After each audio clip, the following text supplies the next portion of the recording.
Bonjour, c'est Céline Biloc et je suis ravie de vous partager un petit texte écrit il y a quelques semaines qui se nomme Parler de l'indicible.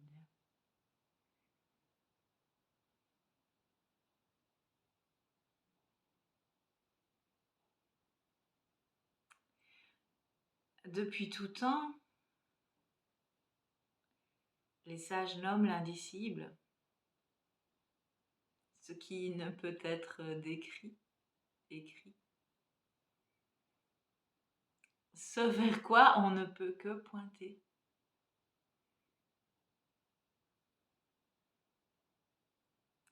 Lorsque le désir d'écrire arrive, se pose alors la question de qu'est-ce qui fait que cette écriture jaillit? Qu'est-ce qui fait que cela jaillit?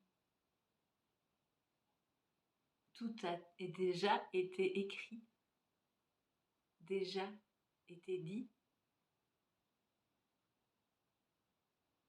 En quoi ce qui pousse pourrait amener un pointeur différent?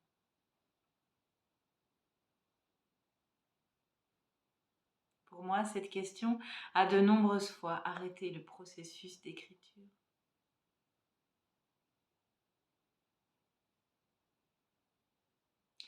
Tout a déjà été dit, tout a déjà été raconté. Et pourtant se manifeste l'élan créatif, créateur, la création.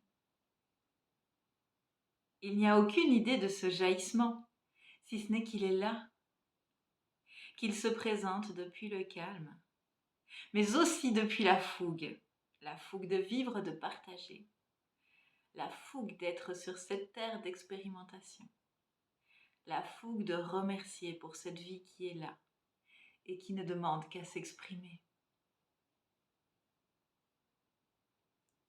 Le parcours d'éveil est tellement étrange quand on y pense. Croire en un jeu pour le déconstruire et voir que rien de tout cela n'a jamais existé. Qu'il est compréhensible que de nombreux chercheurs se tassent, oublient leur quête, voire désespèrent. Mais quelle est la plus grande folie?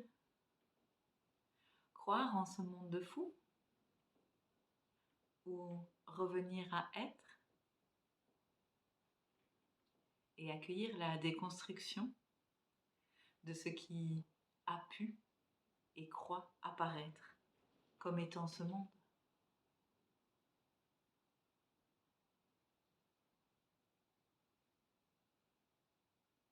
Qui croit?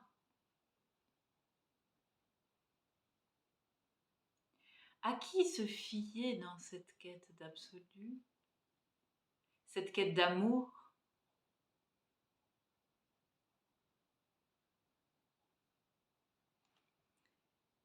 Le ressenti et le discernement. Le retour au maître intérieur seront les guides de chacun.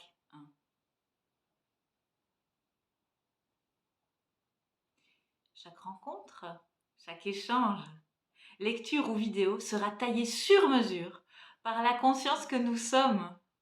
Il n'y a pas un éveil, il y a un parcours vécu par cet organisme corps-esprit. Ce parcours sera coloré par les différentes incarnations et prendra son essor dans ce qui est prêt à être révélé ici et maintenant. Pour la plupart d'entre nous, c'est donc une somme de réalisations qui conduit à la réalisation du soi. Toutes ces réalisations vont être mises à l'épreuve du monde, du quotidien, de la relation, loin des concepts de la théorisation sur ce que serait l'éveil. C'est à cette épreuve de la réalité, à cette ouverture infinie depuis un quotidien simple, que nous pouvons voir comment le corps mental réagit encore et encore et toujours. Ces réactions ne sont pas à blâmer. Elles reflètent ce qui n'a pas encore été complètement accueilli, ce qui n'a pas été complètement transcendé. Tout cela peut être vu avec le sourire aimant de ce qui est. Il n'y a donc plus d'éveillé, de statut particulier qui mettrait à distance de ce qui ne serait pas éveillé. Il y a un, se goûtant dans la forme et voyant les limitations qui peuvent rester, en toute simplicité. Il y a amour infini de la manifestation. Il y a accord avec elle, reconnaissance profonde du reflet du monde dit intérieur, qu'elle répercute au regard prêt à s'y ouvrir. Lorsque ce regard est là, plus rien n'est rejeté, refusé. Les bras ouverts par ses yeux de la conscience. La transcendance de la forme est. S'ensuit la joie et la jouissance de goûter à tous ces mouvements divinement humains, humainement divins. Séparer l'humain du divin est encore joué aux deux. Plus rien n'est tenu à distance. C'est du jeu de l'un.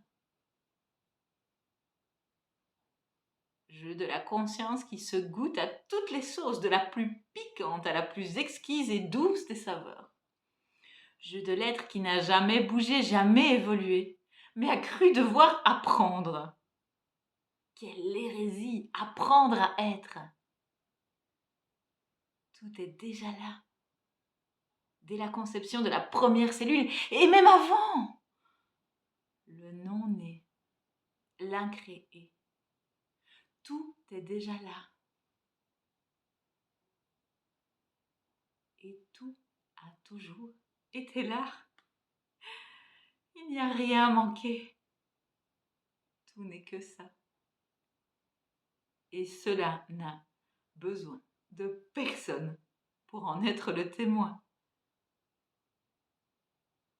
Qui pourrait s'enorgueillir d'être?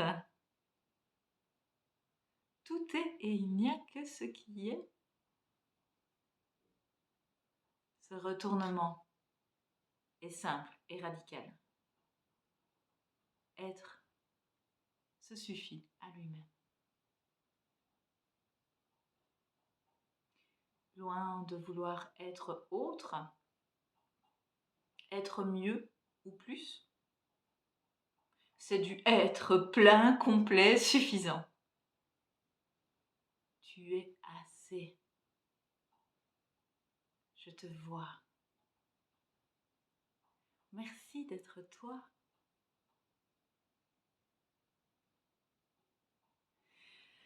Nous l'oublions tellement souvent. Recherchant un ailleurs meilleur, on oublie l'essence même de ce qui nous est offert. Toujours disponible, toujours là.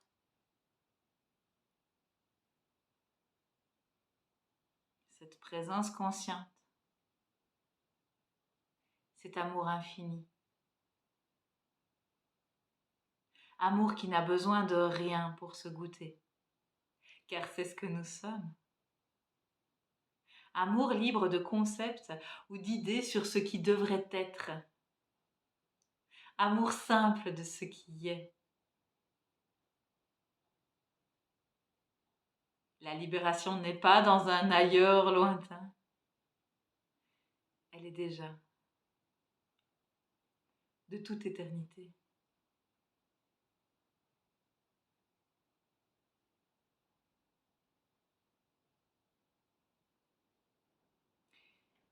Loin de ce que le mental pourrait appréhender, nous sommes cela.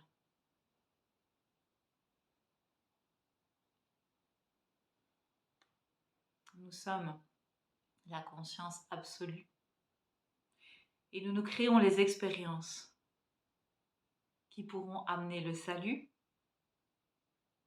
si salut il y a. Le petit moi peut y perdre la tête, mais une fois que cela est vu, c'est une évidence.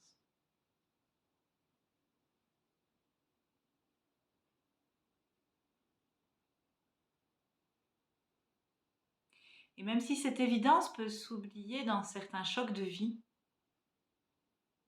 le fait de l'avoir perçue, même une seule fois, est la flèche qui nous y ramène. Tu sais ce que tu es. On ne peut alors que remercier pour tout ce qu'on s'est mis sur nos routes, qui ne sont que des cadeaux, que nous sommes créés en tant que conscience, pour revenir à ce que nous sommes. Complètement dingue au niveau du moi. Et tellement vivant d'un point de vue conscient. Toutes ces expérimentations, si riches d'apprentissage, n'ont fait que pointer vers ce qui ne s'apprend pas, vers ce que nous avons toujours su, vers l'évidence, la simplicité d'être.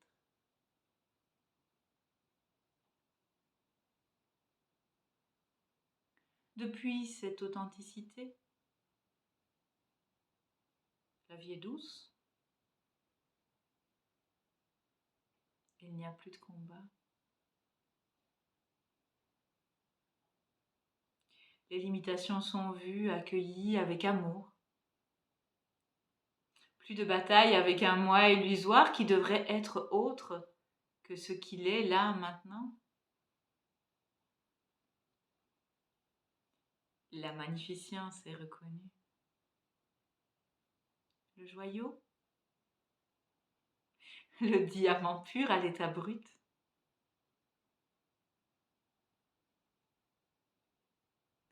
Toutes ces facettes sont aimées, même les plus étranges, les plus dérangeantes. La honte est tombée.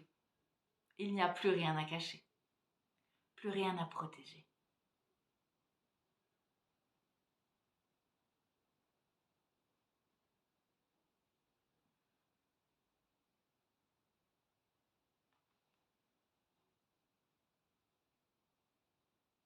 Au revoir.